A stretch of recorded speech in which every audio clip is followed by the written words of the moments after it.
If we don't have assets, then it's really important that we get the story right. Okay. And that's something that you should do regardless. But what's a story we want to tell about this product or this unit? What's the lifestyle? Who's the buyer for this? Getting really clear on that internally and then starting to seed that to the market is what we lean into. And then we can get creative visually with how that plays out. Welcome to The Inventory, the show designed to give OEMs and dealers like you actionable insight on channel marketing. From co-op programs to product portfolio design, we'll arm you with the information you need to excel, to enter new markets successfully, to build lasting OEM dealer relationships, and ultimately to move more inventory. Let's get started. Hey everyone, on this episode, we are joined by Theresa Goodall. She is an Associate Creative Director here at Element 3, and we are going to discuss what are the key components of creative that you need to account for to have a successful product launch. Hope you enjoy. Theresa, thanks so much for coming on. I'm excited to talk to you about how creative asset development and planning plugs into the product launch conversation today. We talked with Cade about really the performance side of product launch, and I'd love to hear from you to kick us off. Where do people make mistakes in preparing from a creative asset perspective, preparing for their product launch? What do you see happens often from the OEM standpoint?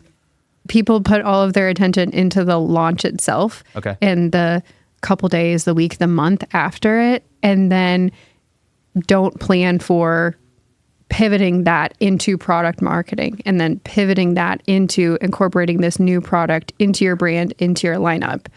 And so it's hard when you have this big thing that you're really excited about and you want to introduce to the world and you are planning on making a big splash and you do make a big splash to look beyond that and do more, because it is more work in the short term to plan for what the next year looks like versus the first month of a new product being out there. So that's a thing we see a lot of. Do you see it happen on the other side of it too? I could see this being the case. I'm an OEM. Let's just say I'm an RV manufacturer and I have a new product coming out. Yep. Well, my product's not even built yet. So I don't have photos to take of a new product. I don't have the ability to even make assets that I could talk about this upcoming product launch with. So do you see it on the first side of this too, or is that a problem that really can't be solved? Oh, absolutely. We see that. And it's for, you gave the example of the product's not built yet. Sometimes a launch will get moved around and sometimes it'll go to market quicker actually than you expected. Mm-hmm. And you want to do something to help with sales or maybe make a little bit of a splash, but then haven't planned for it. And so then you need to kind of make a plan on the fly. We definitely see that. What do you do if you don't have the actual unit yet, but you need to start drumming up demand for a unit that's coming out in 6 months? We use what we have blueprints before, which is not ideal. And then also gets into the squishy gray area of how much do we want to show? What can we show? If we don't have assets, then it's really important that we get the story right. Okay. And that's something that you should do regardless. But what's a story we want to tell about this product or this unit? What's the lifestyle? Who's the buyer for this? Getting really clear on that internally and then starting to seed that to the market is what we lean into. And then we can get creative visually with how that plays out. Cool. So I think what I'm hearing you say there's, in the buildup, what we normally would do if we had a unit to take photographs of and do videos with and create assets with, we'd be doing, let's say 50% story and 50% visual expression of it, actual asset development. But if we lack those, what we do is we just lean really heavy in story to get people excited about what's coming on the storytelling front. And then when we finally get assets, the ability to create assets, we can go and start working on that end of it as well. Yeah. And it also depends.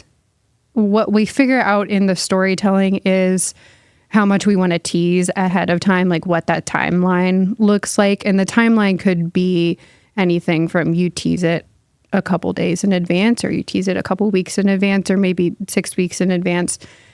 You need to make sure that you have the right things to tease out over that period of time, because you'll create an information glut and people will get frustrated if they're not receiving new information.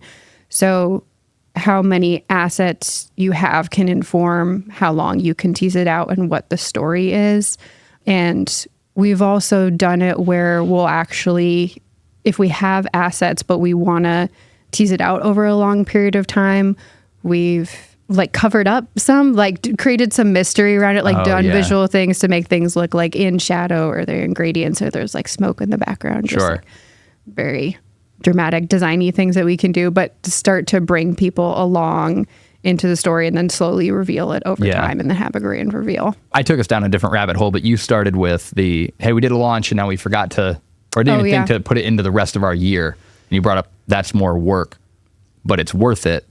What's the way it's done well? How does somebody think through, okay, I've launched this product at a major trade show event or a major consumer event, and now I'm ready to bring it into my marketing for the rest of the year and preferably extend it beyond there, right? It's just part of your full-on marketing program.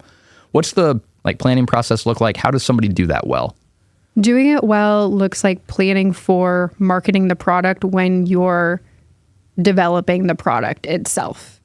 So, for example, if we have a product launching in July of next year and the interior is still getting worked out and the design is still in flux, but we're starting to craft the story now, and we know that we're going to get assets in the spring to start to be able to create something and then launch that over the summer, run a campaign for 3 months or however long we have spent to support it. And then we have the story and we know how the story fits into the larger brand. Then that's the ideal state. Okay. So it would be actually kind of similar to the way we think about marketing at a whole, right? We think about business strategy, brand strategy, marketing tactic. I think you're giving a similar rundown where it's like full marketing program and story the brand stands for.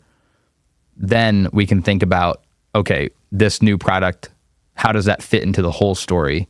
And then how does it need to weave into marketing priorities, post-launch or during launch and post-launch in that capacity? That's right. And it's tricky for a lot of reasons. One of the reasons is that it requires marketing to be super aligned and in step with product development while a product is still being developed. And I think that's a reason why it doesn't happen a lot of the time, because product is still in development.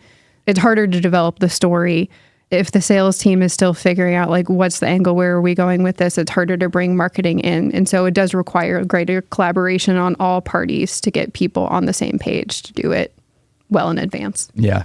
One of the things I'm feeling as somebody who doesn't sit inside of the creative team is I hear a lot about creative assets for a launch. And immediately in my head, I've even heard myself do it in this episode, is say, oh yeah, photography and videography. It's where my head goes. If you had to have a little playbook for product launch and you were these are the creative assets that I want to have at a bare minimum to feel good about moving a product into market, what are you making? What's your top 3 or 5 things that you have to have? Yeah. I mean, photography and videography, specifically, it's great to have lifestyle photography showing the product in the setting in which it would be used or be experienced, not just in the middle of a parking lot is ideal.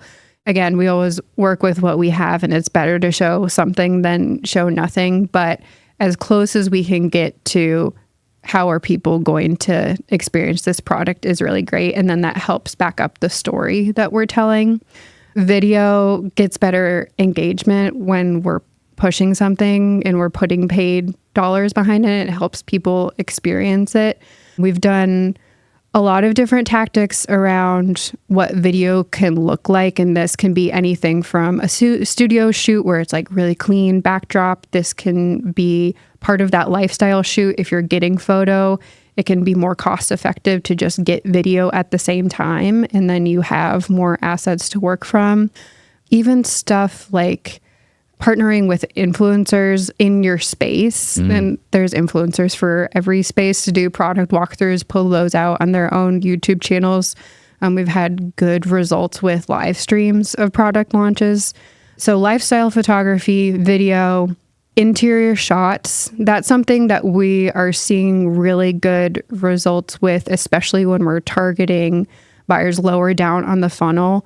In certain cases, we'll lean into using the lifestyle exterior imagery to really grab people, get that scroll stopping visuals and draw people in when we're doing brand awareness. And then once people become more educated about the product, about the unit, then they want to get more into the details and they want to experience what it's going to be like to be in the product. And so that's where interiors are really important, or detail shots for whatever your product is. Yeah, I'm going to make an assumption here and tell me where it's right and wrong. I could imagine if I was trying to create like a framework or a timeline here, that I would think about lifestyle assets being in that pre-launch phase and during launch phase, primarily. That's like much more important than deep inside of the product specific shots. Right. And then after it's in the market and people like have moved along their journey of awareness, now they're considering the product and how might I use this and where does it fit in my life? And now I'm at a spot where I'm actually evaluating purchasing. I want to get like the 360 view and the 3D walkthrough of a product and all these things. Is that a fair assumption to make? Yes. And I don't know that we necessarily want to ever turn off or turn away from lifestyle exterior shots completely, because you're right in that as people get further down the buyer journey, down the funnel, they want more detailed information. They want to be informed buyer going onto a dealer lot. But we're always going to want to be adding new people in to fill the funnel, as they move down. And so you're right in that we want to add new things into the mix, but I don't know that we would ever say, and there's always exceptions to the rule, but we never want to completely turn away from, we want to do this brand awareness thing, especially with a new product. Yeah, it's less of like a black and white, like, oh, now we're doing awareness, now we're doing product level. It's more of like, maybe we only have this capability because we're waiting on interiors to finish or whatever reason. And also, people don't know how to use it yet, potentially. And then as the market becomes more knowledgeable, we can start to balance that out with more down the funnel types of assets, things like product shots, really about the interior, or like you brought up, clean studio looks versus out in the mountains, out in the woods, out on the highway, whatever it is that your product does. Yeah, I think that's exactly right. And there's always levers and places that will lean in heavier depending on what's going on in our marketing mix. Like, do we have a lot of people who've just been sitting around not moving in the funnel for a while, or do we just need to get people in there and get people engaging with that content? And I think it's important to provide it to them so when they show up on a dealer lot, they know what to ask for. They know to ask for the brand. That helps the dealer out a lot. And our buyers are more informed than ever. And it's better for us to provide information to them than to ask someone who isn't informed. A little bit off the cuff, different question as we wrap here.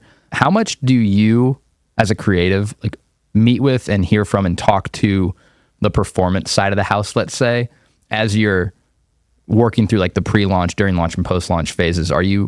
How much feedback are you getting on like this creative's working, this one's not? And then how does that change what you do in the next round?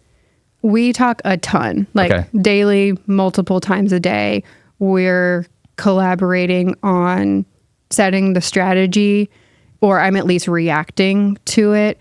And I mean, we're in the middle of a big campaign right now that's not a product launch, but for almost every single ads that we're doing, I'm talking to the paid side of the house about like, we're using these kind of images, we're using this kind of message that relates to this part of the funnel, right? And then like making sure we're just like looking across the office at each other being like, we're doing this, yes, and then we go do it. Right on. Awesome. Well, thanks so much for sharing some thoughts on asset development for product launches, and appreciate you coming on. Thanks for having me. Element 3 is a full-service marketing agency that bridges the gap between OEMs and their dealers.